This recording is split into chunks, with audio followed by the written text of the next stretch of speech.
Gloria al Señor. Vamos a ver, hermanos, en Mateo, capítulo 27. Gloria a Dios. Ya retomamos nuestro estudio. La semana pasada fue un poco especial y hoy sigue siendo especial.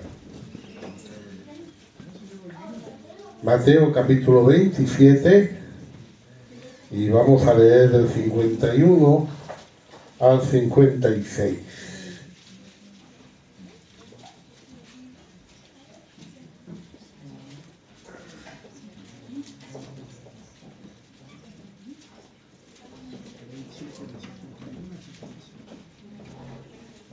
¿Ven? Dice la palabra Mateo 27, del 51 al 56. Y he aquí el velo del templo se rasgó en dos, de arriba abajo, y la tierra tembló y las rocas se partieron. Y se abrieron los sepulcros y muchos cuerpos de santos que habían dormido se levantaron. Y saliendo de los sepulcros, después de la resurrección de él, vinieron a la santa ciudad y aparecieron a muchos.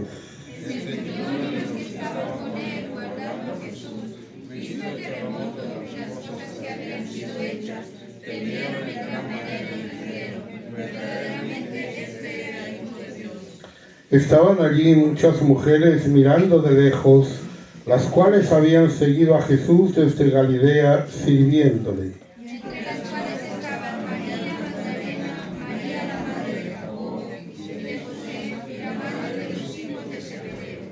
Amén, gloria al Señor. Pueden sentarse, hermanos. Estamos mirando esas cosas que sucedieron en la crucifixión del Señor, diferente de tantas otras crucifixiones que hubieron, porque ya dijimos que hubo miles de crucifixiones en tiempo del Imperio Romano, del tiempo babilónico, que fueron los que, llamémoslo así, inventaron el sistema. Y estábamos viendo, hemos escuchado las palabras que el Señor dijo en la cruz, hemos visto esas palabras escogidas, esas palabras preciosas. Cada una de ellas tenía una enseñanza más profunda que la mera frase. Y ahora estamos entrando en el tiempo de los fenómenos, llámelo milagros, llámelo como quieras, cosas que sucedieron. Cuando Jesús murió, vamos a decirlo así, no sucedió gran cosa. Era lo que estaba previsto, lo crucificaron, el imperio esperaba que se muriera, todos esperaban que muriera y vieron que murió y no parecía que pasó gran cosa, pero algo despertó esa especialidad del momento, algo despertó la excepcionalidad del momento y fueron unos fenómenos, unos milagros que sucedieron en el momento de su muerte. Hay como 5 fenómenos durante la muerte del Señor que podemos ver y que algunos hemos visto ya. Primero hubo aquellas tinieblas por 3 horas, inmediatamente antes de la muerte del Señor. Él estuvo 3 horas en esas tinieblas. Es un hecho que nos narra Mateo, Marcos y Lucas. Ustedes lo pueden leer, lo hemos leído ya en esos 3 sitios. También vimos que se rompió el velo del templo, se rasgó de arriba abajo, también lo vimos en Mateo, Marcos y Lucas, pero quedan 3 cosas que solamente Mateo nos las relata. Y eso hace que sean cosas que no tengamos mucha información, que no podamos comparar textos, que no podamos fijarnos mucho en ellas. No quiere decir que fueran cosas que sucedieran cronológicamente en el mismo momento, probablemente no, de hecho creo que no, pero sí que son cosas que se ligaron a la cruz y las primeras de ellas despertaron el arrepentimiento en la gente y al ver el temblor de tierra dijeron verdaderamente: este era Hijo de Dios. Y hablamos la última vez del velo que se rasgó y decíamos que ese velo rasgado solamente lo pudieron ver los sacerdotes, porque los sacerdotes eran los que estaban en el lugar santo y podían ver el velo que separaba el santo del santísimo. De manera que no fue algo que el pueblo pudiera notar, ni que el pueblo pudiera saber, simplemente sucedió. Sin duda, corrió la voz, sin duda se supo, sin duda hubo testimonio, todos los sacerdotes se enteraron bien, todo el pueblo probablemente llegó a saber que eso había sucedido, pero realmente nadie lo notó en ese momento, sino en los sacerdotes, los pocos sacerdotes que debían estar en ese momento en el lugar santo y que pudieron ver cómo ese velo de pronto se rasgaba de arriba abajo sin que hubiera ninguna señal. Hoy vamos a hablar de lo siguiente. La tierra tembló. Además nos dice Mateo que se abrieron los sepulcros. Además nos dice Mateo que algunos muertos se levantaron y vinieron a la ciudad. Como dije, no necesariamente tiene que ser cronológico, pero de momento sí estamos en un orden cronológico. La tierra tembló y las rocas se partieron. Eso sucedió probablemente al mismo tiempo que se rasgó el velo. Ya dijimos que el velo no se rasgó por ese temblor. Un temblor de tierra no hace que se rasgue una tela. Podría hacer que hubiera caído, podría hacer que hubiera salido de su lugar, pero no se rasga una tela por un temblor. Pero aquí dice que la tierra tembló y las rocas se partieron. No fue un temblor natural, no fue un temblor como un terremoto. Algunas veces se piensa así, fue un temblor tan duro, tan fuerte, que las rocas se partieron. Eso no suele suceder.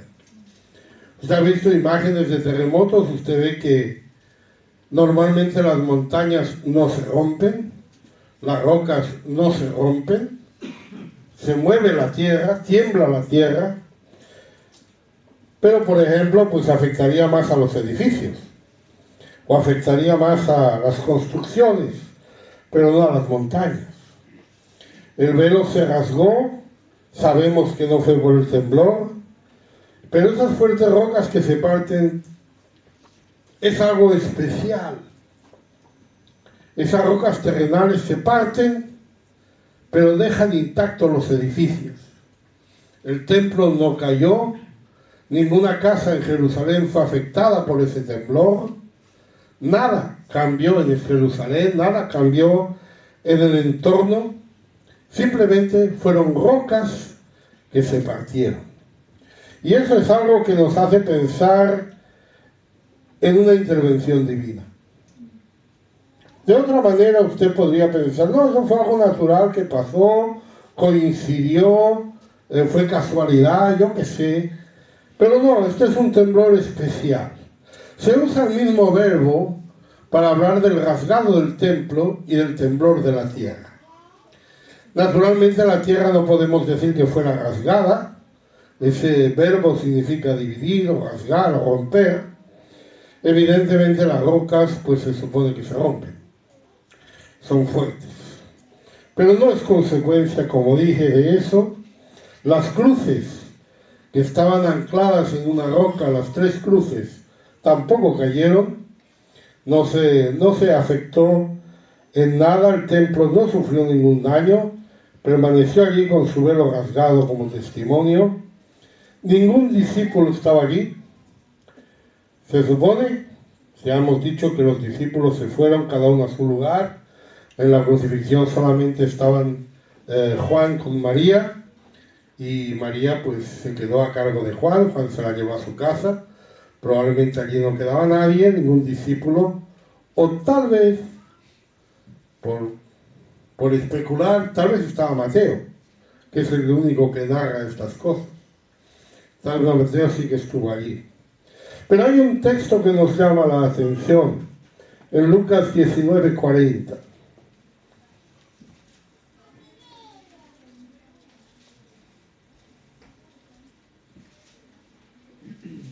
Él respondiendo les dijo que si estos hallan las hay un momento que el Señor está diciendo, si la iglesia calla, si el que tiene que dar testimonio no da testimonio, alguien dará testimonio. Al pie de la cruz no hubo ningún predicador, no hubieron quejas, no hubo, digamos, proclamas de inocencia.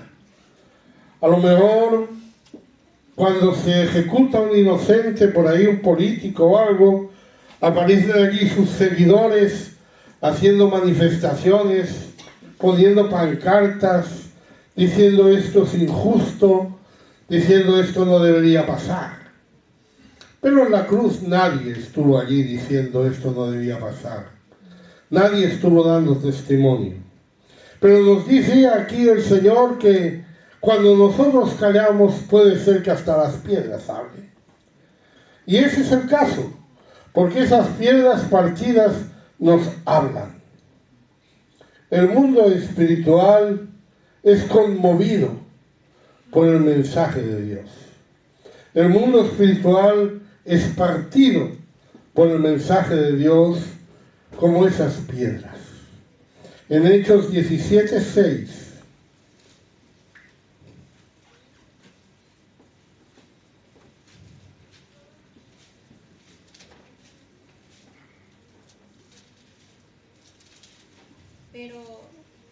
Pero no hallándolos, trajeron a Jasón y algunos hermanos entre las autoridades de la ciudad, gritando: estos que trastornan el mundo entero también han venido acá. Estos que trastornan el mundo entero. Bueno, hay una sacudida. O sea, yo creo que el mundo sabe que va a ser sacudido por el Evangelio. De alguna manera hay una conciencia. Miren, una cosa que me llamó mucho la atención. Cuando nosotros llegamos a Castelldefels a empezar la obra, en una emisora de radio nacional, evangélica, avisaron de que no solo Jesús había llegado a Castelldefels. Yo dije, ¿de qué se asustan? Somos dos. ¿Qué pasa? ¿No? ¿Cuál es el problema? ¿Qué fue lo que trastornó Pablo? Una persona en un imperio. ¿Qué fue lo que trastornó la iglesia? Un grupito en un imperio, perseguidos, matados, aborrecidos. ¿Qué fue lo que pasó? Mano, hay un temblor en la tierra. Hay un temblor en el mundo, hermano. Y eso es lo que se vio en esa cruz de una manera física, de una manera palpable, al punto que muchos creyeron por ese temblor. ¿Y qué nos significa ese temblor? ¿De qué nos habla? ¿Qué podemos nosotros decir que significa cuando la tierra tiembla? Pues primero de todo es la presencia de Dios. Hay algo que tal vez no se había pensado o no se había previsto, y era que la muerte de Cristo iba a despertar algo en la esfera divina. No iba a ser un pueblo humano el que iba a protestar, no iba a ser un pueblo humano el que se iba a rebelar contra la injusticia, pero iba a ser la misma presencia de Dios que se iba a manifestar en ese momento para avisar o para decir al mundo que Dios está aquí. En el Salmo 114:7.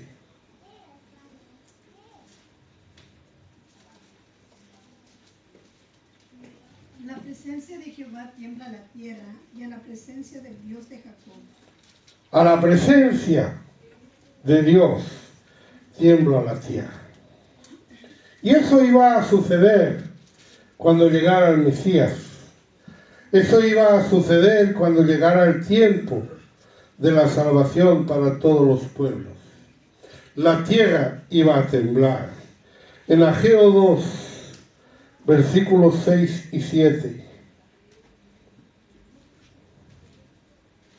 Y el 21 también.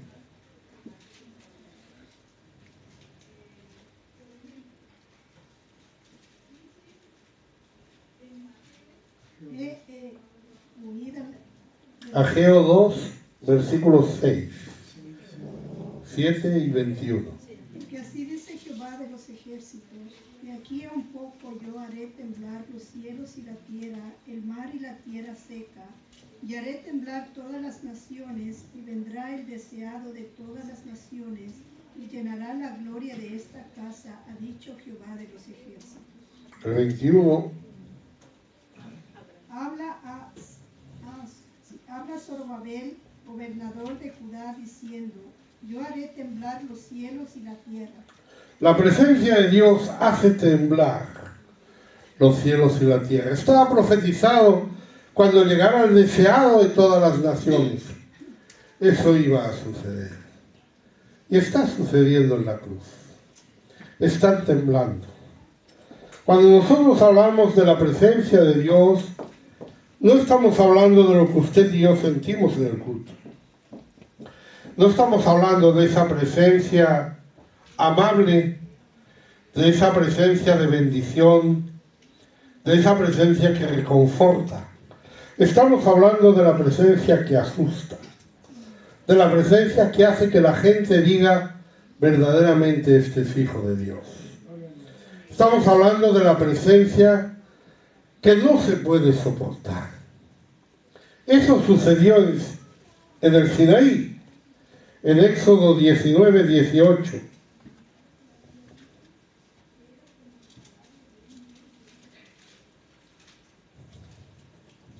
Todo el monte de Sinaí humeaba, porque Jehová había descendido sobre él en fuego, y el humo subía como el humo de un horno, y todo el monte se estremecía en gran manera. Todo el monte se estremecía en gran manera. La presencia de Dios en su poder, en su fuerza, estremece. Nosotros podemos sentir una presencia amable de Dios. Pero cuando uno piensa que la presencia de Dios está, uno tiembla. Cuando uno piensa que Dios lo está viendo, uno tiembla cuando está haciendo lo malo, ¿no es cierto? Lo que pasa es que uno no lo piensa. Uno piensa de pronto que si quizá le viera un hermano, le viera un pastor, está allí en una terraza tomándose una cerveza, un whisky, y qué mala suerte que pasara un hermano, qué mala suerte que pasara el pastor, qué vergüenza, y no piensa que Dios le está viendo. No piensa que Dios está ahí. Porque si lo pensara, esa misma vergüenza y ese mismo temor lo sentiría, sin necesidad de que nadie le viera. Pero no hay una conciencia de la presencia de Dios. Y como no hay conciencia, no nos damos cuenta. Imagínese usted si fuera consciente en todo momento y en toda ocasión de que Dios le está viendo. Que quizá tuviera una señal de que Dios le viera. Que quizá cada vez que usted peca se encendiera una lucecita en algún sitio y le dieran los ojos. O que quizá cada vez que usted pecara sintiera como un calambre o algo así. Usted no pecaría. Se guardaría mucho. Porque sería consciente de lo que está pasando. Pero no es consciente porque no lo vemos, no lo sentimos, no lo notamos. En ocasiones en la historia, Dios ha intervenido de esa manera que se ha estremecido hasta el monte, que se ha estremecido toda la tierra, porque la presencia de Él tiembla. El Salmo 68 de David habla del tema del Sinaí. Y mire qué dice ahí, Salmo 68, 8.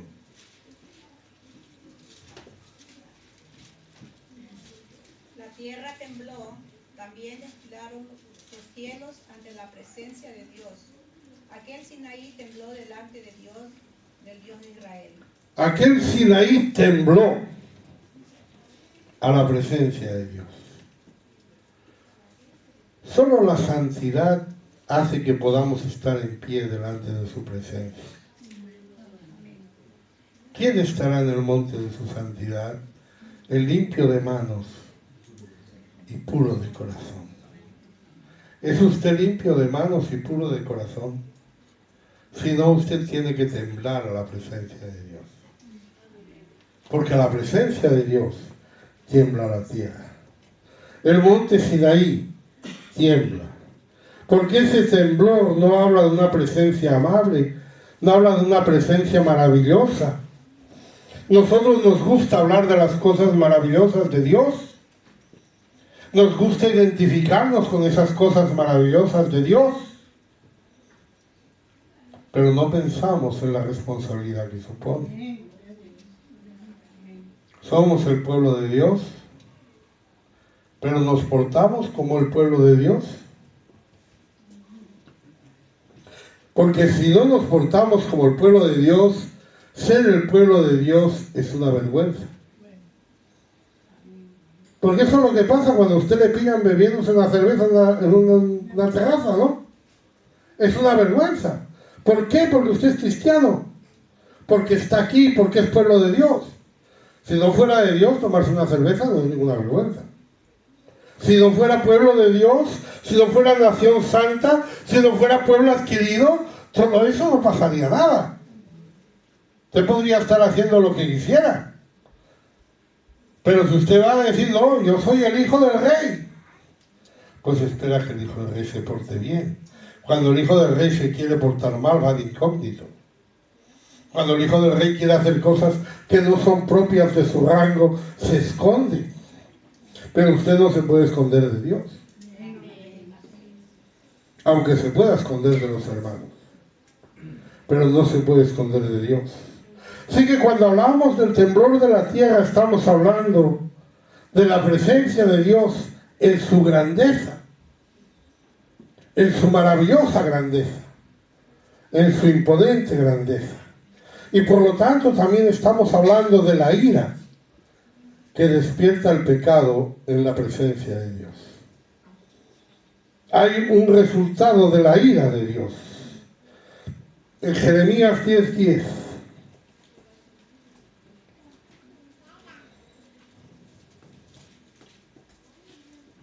Mas Jehová es el Dios verdadero. Él es Dios vivo y Rey eterno. A su ira tiembla la tierra y las naciones no pueden sufrir su indignación.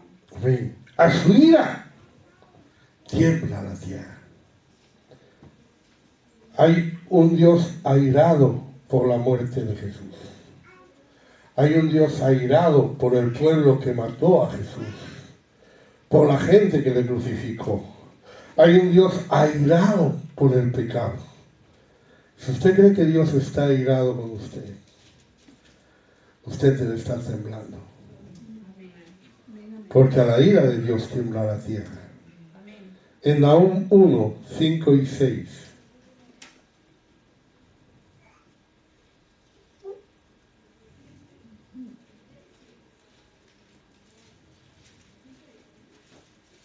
Los montes tiemblan delante de él y los collados se derriten. La tierra se conmueve a su presencia, y el mundo y todos los que en él habitan. ¿Quién permanecerá delante de su ira? ¿Y quién quedará en pie en el ardor de su enojo? Su ira se derrama como fuego, y por él se hienden las peñas. Los montes tiemblan delante de él. Ya lo hemos visto, Sinaí tembló delante de él. Dice, su ira se derrama y por él se hienden las peñas. Eso fue lo que sucedió en la crucifixión, hermano. La ira de Dios se está manifestando. La ira de Dios se está mostrando.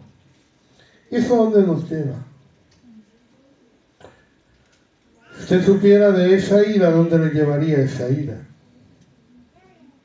Sin duda nos llevaría al arrepentimiento. Si usted supiera que Dios está airado con usted, ¿qué haría? No tiene otro que el camino del arrepentimiento para alejar esa ira de usted. Aquí tenemos el temblor que nos habla de su presencia, que nos habla de su ira. en el Salmo 18:7, otras palabras de David.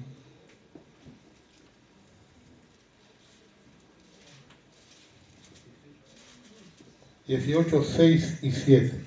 En mi angustia invoqué a Jehová y clamé a Dios. Él oyó mi voz desde su templo, y mi clamor llegó delante de él a sus oídos. La tierra fue conmovida y tembló, y se conmovieron los cimientos de los montes, y se estremecieron porque se indignó él. La tierra fue conmovida y tembló. ¿Por qué? Porque se indignó. David está confesando su pecado. David está poniéndose delante de Dios y piensa que Dios, por causa de su pecado, está indignado. Y a su presencia tiembla la tierra. Este es un salmo que también está en los libros históricos. Uno de los pocos que se aparece 2 veces en la Biblia. La otra ocasión que aparece está en 2 de Samuel 22:8.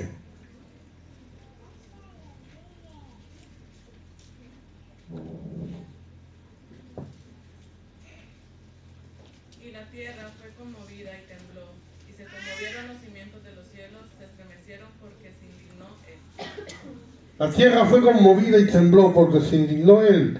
Está cantando David en un cántico que se ha titulado como Cántico de Liberación. Porque, hermanos, nosotros nos libramos del pecado por el arrepentimiento. Nos libramos del pecado cuando nosotros reaccionamos a la presencia de Dios, reaccionamos a la ira de Dios, reaccionamos al castigo de Dios. Estoy usando palabras que no se suelen usar. Se predica poco de la ira de Dios. Se predica poco del castigo de Dios. Pero es una realidad que nos tiene que llevar a ¿qué? Al arrepentimiento. No es una realidad para que usted se asuste. Pero se asusta cuando usted piensa en esa presencia. Este salmo, este cántico de liberación, especial, y digo especial porque aparece 2 veces, tiene una idea de resurrección también. Tiene también esa idea de recuperación de esas circunstancias. Más adelante, en 2 de Samuel 22:6, nos dice la situación en la que se habla. Ligaduras del Seol me rodearon, tendieron sobre mí lazo de muerte. Ligaduras del Seol me rodearon. ¿Tiene usted ligaduras del Seol? Vicios, cosas que no puede dejar, cosas que no puede soltar, ligaduras que tienden sobre usted un lazo, y es un lazo de muerte. Son las ligaduras del Seol. Pero mire qué pasa un poco más adelante. 2 de Samuel 22:17. Vio desde lo alto y me tomó, me sacó de las muchas aguas. Envió desde lo alto y ¿qué? Me tomó. Me tomó y ¿qué? Y me sacó. Gloria al Señor. Estoy en ligaduras del Seol, pero hay un canto de liberación, porque Dios viene, Dios me toma, Dios me saca. ¿A dónde me saca el Señor? A lo mejor usted piensa que le saca a un lugar estrecho, a lo mejor piensa que le saca a un lugar de opresión. Pero mire que dice 2 de Samuel 22:20. Me sacó a lugar espacioso, me libró porque se agradó de mí. Me sacó a lugar espacioso. ¿Por qué? Porque se agradó de mí. Usted está ahí en ligaduras de muerte, está en ligaduras del Seol, y quiere que Dios se agrade de usted.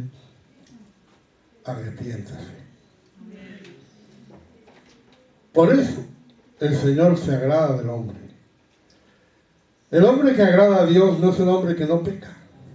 ¿Sabe que hay un versículo que dice en la Biblia que no hay justo que no peque? No hay justo que no peque. Se dice, no, pero si es justo no peca. Sí, peca. No hay justo que no peque. Lo que diferencia a esos justos es que se arrepienten. Lo que diferencia a esos justos es que no permiten que el pecado gobierne su vida. Lo que hacen esos justos es venir delante del Señor con sus ligaduras de muerte, con su Seol allí ligándoles, pero vienen delante del Señor y se presentan delante de Él. Y entonces Él los toma y Él los saca y los lleva a lugar espacioso. Y acabamos este salmo en un tono de victoria, en 2 de Samuel 22:51. Él salva gloriosamente a su rey y usa de misericordia para con su ungido, a David y a su descendencia para siempre. Amén. Él salva gloriosamente a su rey. Bueno, estamos hablando de cosas muy serias que movieron a la gente del tiempo de Jesús a reconocer a Jesús.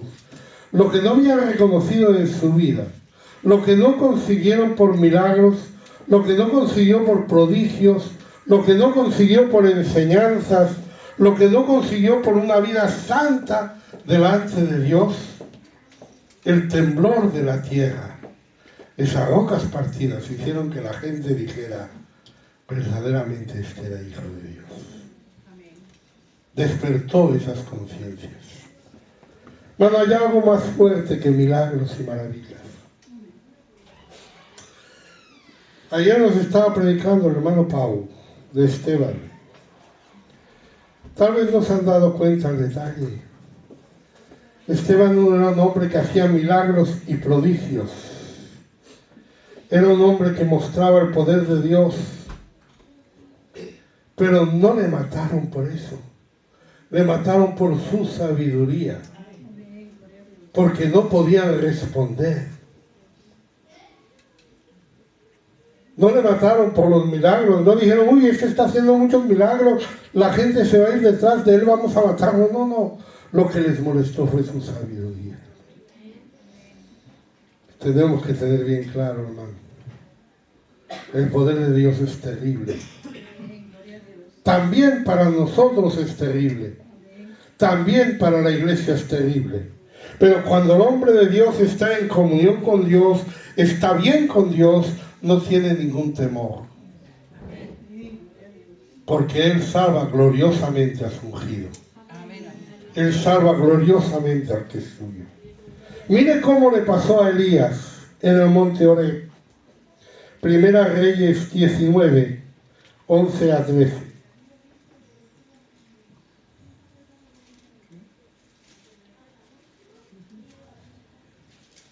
Él le dijo, sal fuera y ponte en el monte delante de Jehová, y he aquí Jehová que pasaba, y un grande y poderoso viento que rompía los montes y quebraba las peñas delante de Jehová.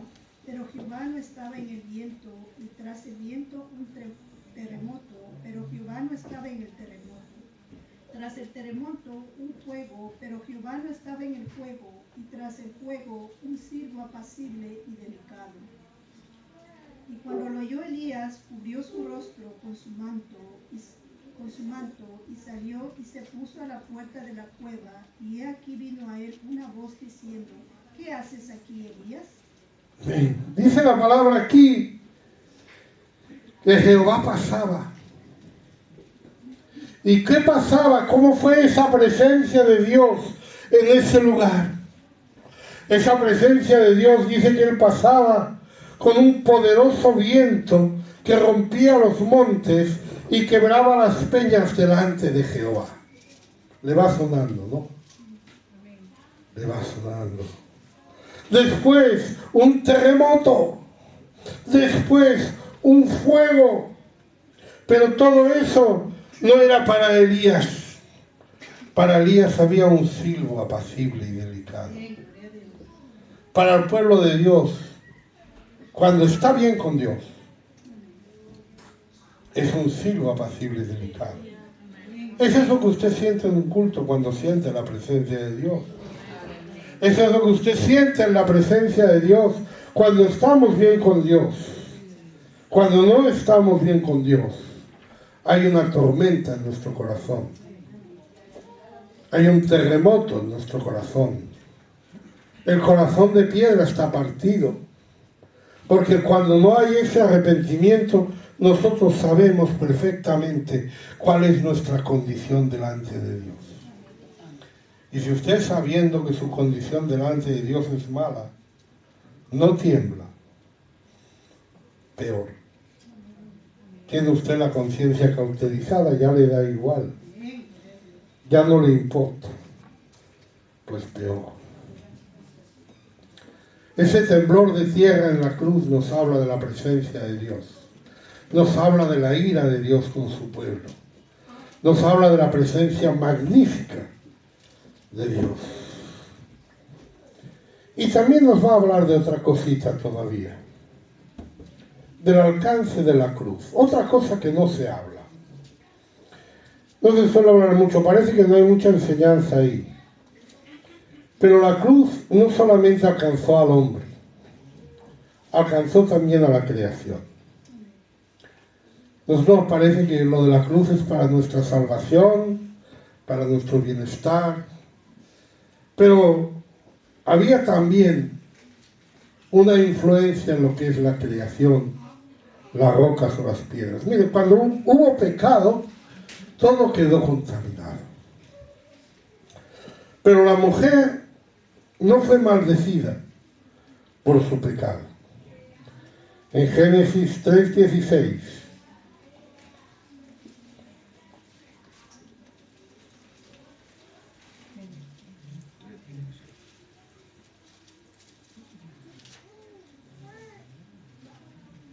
La mujer dijo: multiplicaré en gran manera los dolores de tus preñeces, con dolor darás a luz hijos, y tu deseo será para tu marido, y él enseñoreará de ti. La mujer en su estado puro, antes del pecado, ya estaba preparada para tener hijos. Ya era su función tener hijos, pero por causa del pecado, el Señor dijo que habría más dolor. Al hombre, Génesis 3:17.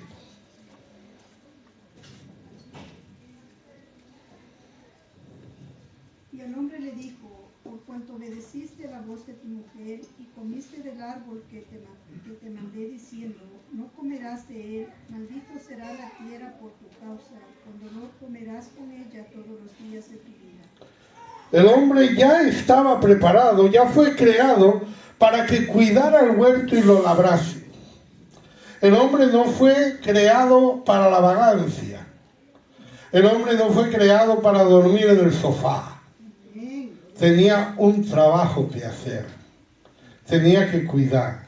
Lo que sucedió cuando pecó es que eso se agravó, porque crecieron espinos y entonces era más duro. A la mujer le era más duro tener hijos, al hombre le era más duro su trabajo, pero ninguno de los dos recibe una maldición de parte de Dios. Pero sí se han dado cuenta que hay una maldición aquí. La maldición al diablo. Maldita será la tierra por tu causa. Hay una maldición a la tierra y hay una maldición al diablo en Génesis 3:14. Y dijo Jehová a la serpiente, y Jehová dijo a la serpiente: por cuanto esto hiciste, maldita serás entre todas las bestias y entre todos los animales del campo.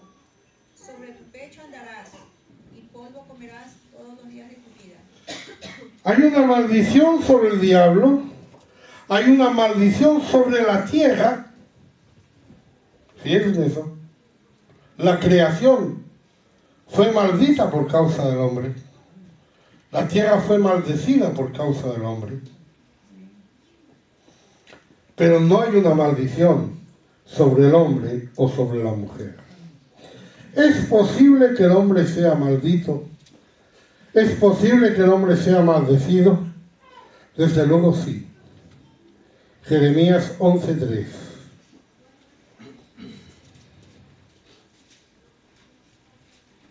Les dirás tú, así dijo Jehová Dios de Israel, maldito el varón que no obedeciere las palabras de este pacto. El hombre es maldito cuando no obedece. El hombre es maldito cuando no cumple. El hombre es maldito cuando no guarda la ley. Alguno por aquí ya piensa que está maldito. Hemos sido librados ciertamente de esa maldición, porque hoy no somos salvos por la ley, sino por la gracia. Hemos sido librados de eso. Pero Pablo nos lo quiere dejar muy clarito, que hemos sido librados de una maldición. Gálatas 3:10.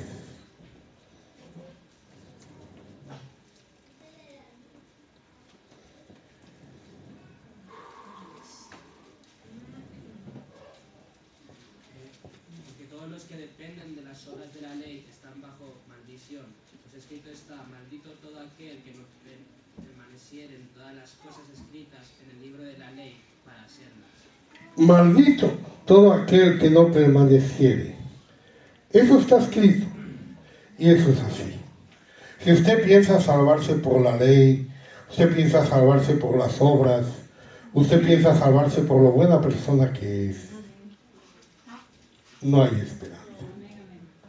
No puede ser. Da igual cuál sea su ley, da igual que sea lo que usted piensa, da igual lo que sea, usted ha pecado. Usted dice, no hermano, yo ando la vida y yo no hago daño a nadie, yo no me meto con nadie, yo creo que el Señor no va a tener nada contra mí. ¿De verdad usted no ha ofendido a nadie nunca? ¿De verdad usted nunca ha hecho daño a nadie? ¿De verdad usted nunca le ha hecho daño a alguien sin querer? ¿De verdad usted nunca le ha hecho daño a alguien queriendo? ¿De verdad? Es imposible.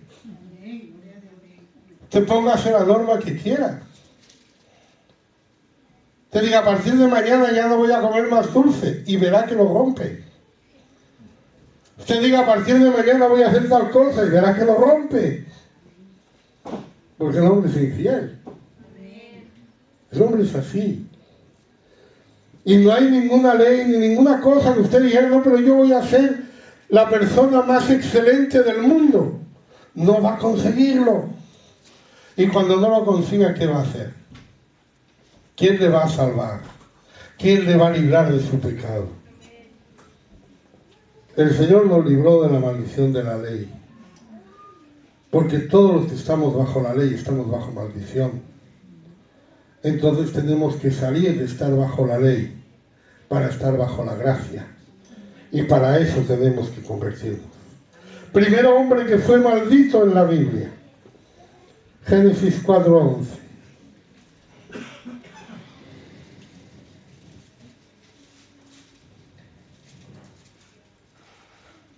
Ahora pues, maldito seas tú de la tierra que abrió su boca para escribir de la mano de la sangre de tu hermano.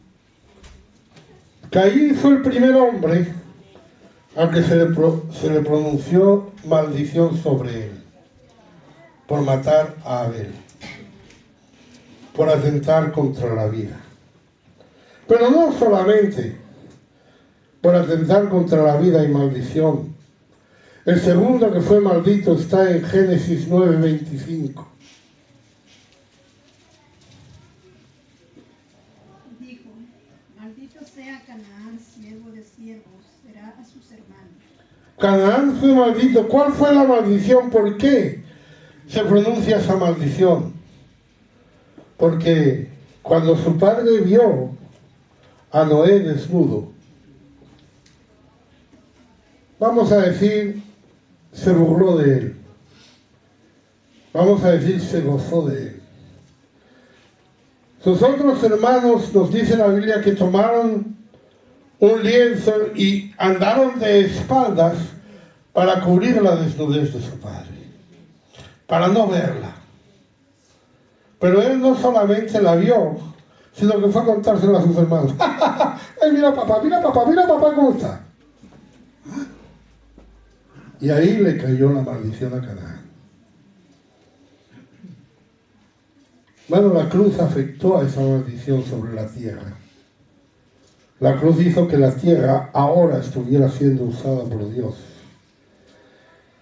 La palabra maldecir, hermano, en hebreo, significa literalmente abominar.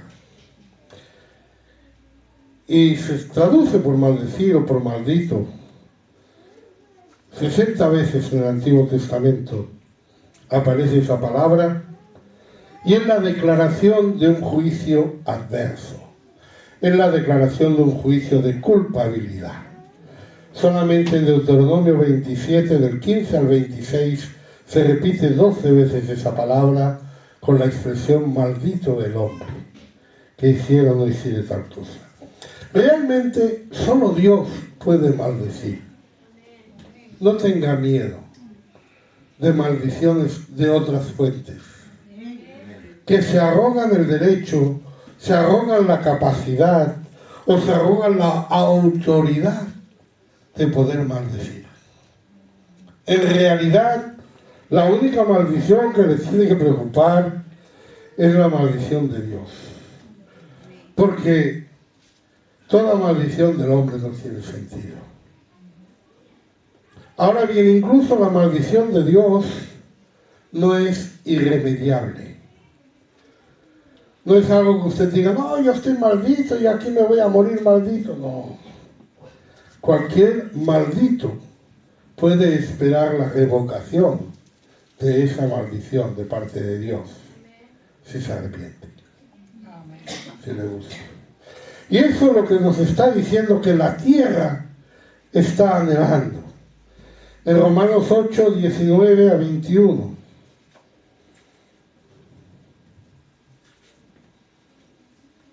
Porque el anhelo ardiente de la creación es el guardar la manifestación de los hijos de Dios, porque la creación fue sujetada a vanidad, no por propia voluntad, sino por causa del que la sujetó en esperanza. Porque también la creación misma será libertada de la esclavitud, de corrupción, a la libertad gloriosa de los hijos de Dios. La creación misma fue sujetada a vanidad y está esperando la manifestación gloriosa del Señor. No solo nosotros, sino cuando el Señor venga nos arrebata. No solo eso, hay algo sobre la creación también, sobre la tierra, porque la tierra es creación de Dios y Dios ama también a la tierra como su creación, y Dios está ahí. Y la misma creación dice que será libertada de la esclavitud de corrupción a la que está sujetada por causa del pecado del hombre. Porque cuando el hombre pecó se dijo, maldita será la tierra. Por tanto, el alcance de la cruz de Cristo no solamente afecta a nosotros, no solamente afecta a la humanidad, también afecta a la tierra. Y la tierra se estremece y se rompen las piedras, esperando su purificación, porque la tierra va a ser purificada, los elementos, sus obras van a ser quemados. En 2 de Pedro 3:10,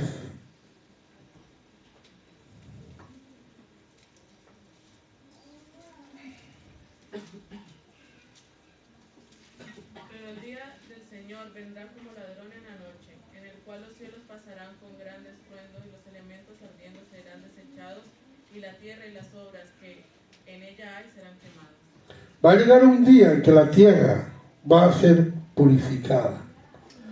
¿A qué llamamos esto? ¿Qué llamamos purificar? Algunos piensan que esta tierra va a desaparecer, va a explotar y va a haber otra. Pero la Biblia no nos está hablando de eso.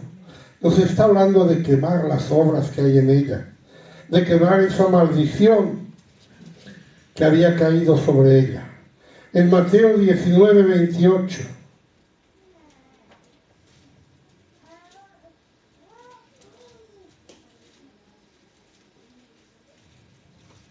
Jesús les dijo, de cierto os digo que en la regeneración, cuando el Hijo del Hombre se siente en el trono de su gloria, vosotros que me habéis seguido también os sentaréis sobre 12 tronos para juzgar a las 12 tribus de Israel. El Señor habló de ese tiempo que Él vendría como el tiempo de la regeneración. Regenerar nuevamente aquello que había sido maldito, aquello que había sido desechado. Igualmente en Hechos 3:21.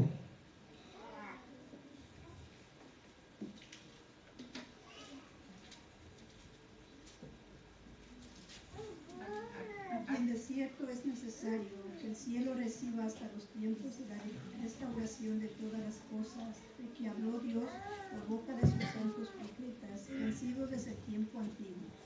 Aquí nos habla de restauración de todas las cosas. Tiene que llegar ese tiempo, hermano, porque la cruz de Cristo afecta a toda la creación, no solo a nosotros. Y eso se vio cuando la tierra tembló y las rocas se partieron. Eso se vio cuando el Señor murió en la cruz. Eso fue algo que lo vio todos. Lo vieron todos. Fue un testimonio para el pueblo. Fue un testimonio para todos. Tal vez algunos sintió ese temblor cuando estaba en la ciudad y luego le dijeron, ¿sabes? Las rocas de tal lugar se han partido por la mitad. Las otras rocas se han abierto. No sé qué pasó en ese temblor, porque mi casa no cayó, porque el templo no cayó, porque no hubo víctimas, porque nadie ha muerto. Antes bien, como veremos, alguien volvió a la vida. ¿Qué pasó? Ay, hermano, nosotros entendamos que esa cruz afecta al mundo entero y no solo a su iglesia, no solo a su pueblo. Eso está afectando a todos. En 2 de Pedro 3:13.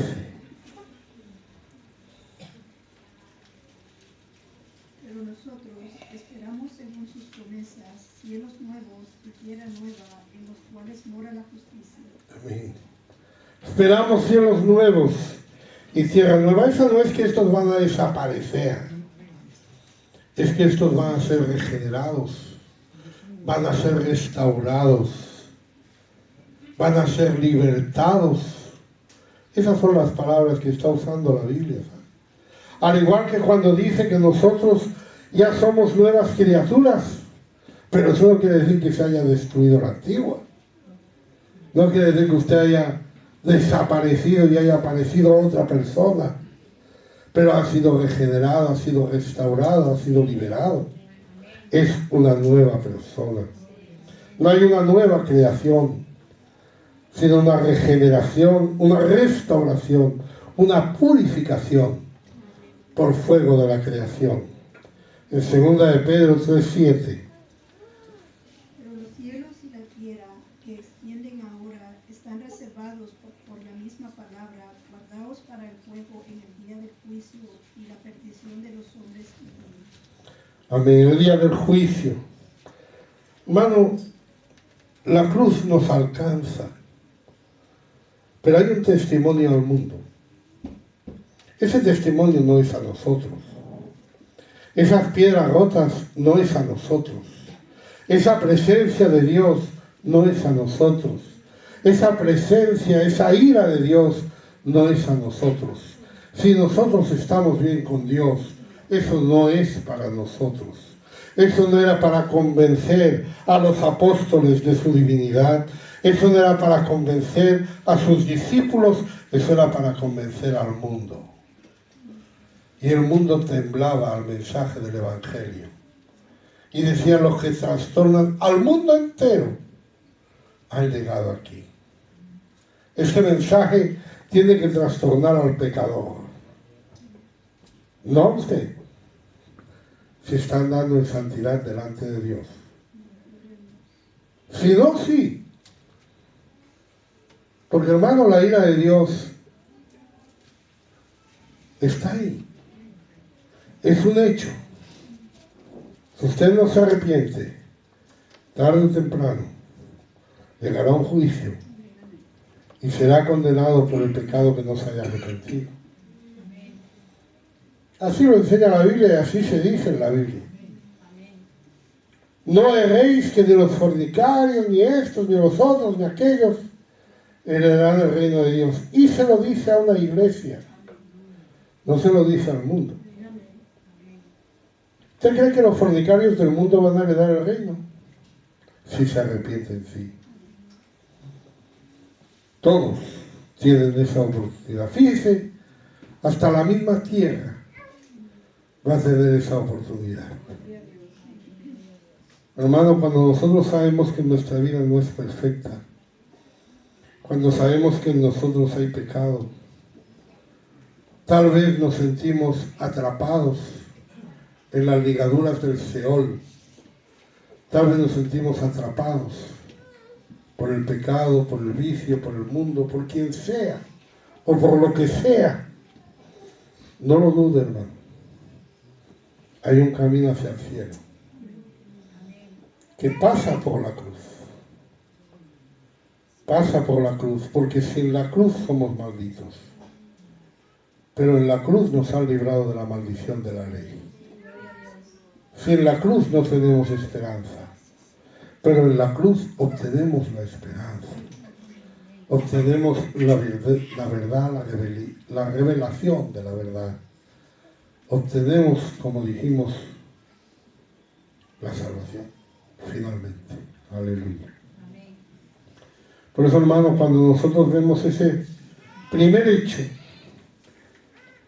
que esas piedras se partieron, que esa tierra tembló, nos estamos dando cuenta que lo que estaba sucediendo en el Calvario era algo más que nuestra salvación. Era también la esperanza de redención para la tierra entera, para los hombres y para las piedras, si fuera preciso. Mucho más. Después sucedieron más cosas. Los sepulcros se abrieron. Tampoco fue por el terremoto. Ese es otro evento diferente, pero lo dejaremos para otro día. Sucedieron otras cosas, los muertos se levantaron. Eso también lo dejaremos para otro día. Pero hoy, hermano, llévese ese mensaje. Ojalá cuando nosotros decimos yo soy el hijo de un rey, lo podamos decir con la frente alta, porque nos estamos comportando como hijos de rey. Que podemos decir yo soy un hijo de Dios y lo podemos decir con una frente alta, porque nadie nos puede decir, y tú siendo hijo de Dios, ¿por qué haces esto? ¿O por qué haces lo otro? No se trata de que usted tenga que hacerle caso a la gente, pero si la gente tiene razón, tendrá que examinarse a sí mismo. Tendrá que pensar que hay un Dios que le ve, que hay una presencia de Dios capaz de romper las piedras. Hay una presencia de Dios capaz de romper la piedra de su corazón. Hay una presencia de Dios capaz de quebrantar. Si no, ay de nosotros. Yo creo que todas estas cosas llevaron al día de Pentecostés. Cuando uno lee que 3.000 personas se convirtieron, ¿de qué les convenció? ¿El mensaje de Pedro? Yo leo el mensaje de Pedro y yo digo, bueno, es lo que este se cree, es lo que este se piensa. Pero yo creo que esos hombres que habían conocido lo que había pasado en la crucifixión, todos tenían claro que el hombre que fue crucificado no era cualquier hombre. Quizás no sabían quién era, quizás no sabían qué significaba, tal vez pensaron que fue un error político, tal vez pensaron que se equivocaron. Pero algunas cosas que sucedieron, ellos las podían identificar claramente. Ese temblor de Sinaí, con el temblor que sucedió en Jerusalén. Esas piedras que se rompen a la presencia de Dios. Aleluya. Por eso, hermanos, nosotros venimos al Señor con alegría, con gozo, con confianza, pero también con temblor. Debe ser así, debe ser así. Porque puede ser que Dios sea nuestro amigo más íntimo, pero también es nuestro Señor, es nuestro amo, es nuestro dueño. Debe decir, hermano, a mí no me gusta pensar así de Dios. Hay que pensar así de Dios, porque lo es. Usted no le tiene miedo a su amo, usted no le tiene miedo a su jefe, cuando usted hace las cosas bien, ¿no? Cuando hace lo que él quiere, cuando trabaja como él quiere, cuando saca el trabajo como él quiere, usted no le tiene ningún miedo al jefe. Claro, si no lo hace, entonces sí. Si usted quiere escaquearse ahí a la hora de trabajar, irse a tomar un bocadillo, pues lo hace a escondidas, que no le vean, con miedo que le den bronca. Pero si no, por eso es una maravilla si usted puede andar delante de Dios con gozo, sabiendo que está bien las cosas con Dios. Escucha la voz de Dios. No escucha un terremoto, no escucha un fuego, no escucha un viento, escucha un silbo agradable y apacible. Aleluya. Vamos a ponernos en pie, hermano.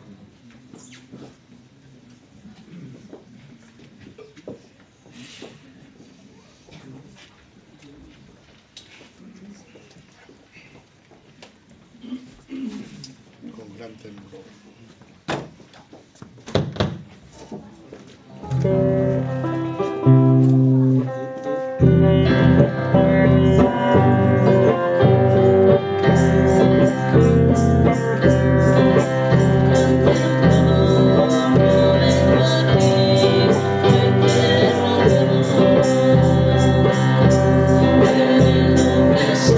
Santo de Jesucristo,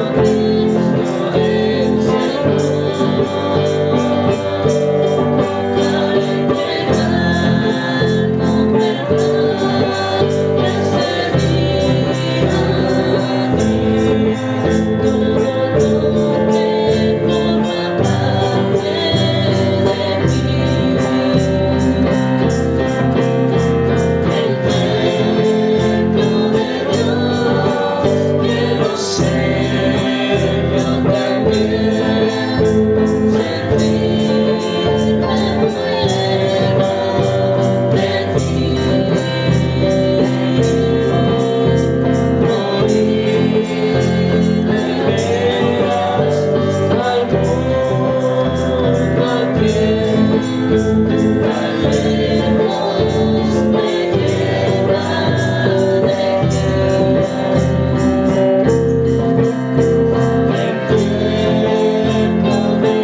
los pequeñitos, pero me faltó Mateo, me faltó Michelle, que está enferma, y la hermana Irata estrenaba de maestra. Bueno, gracias a Dios por las incorporaciones.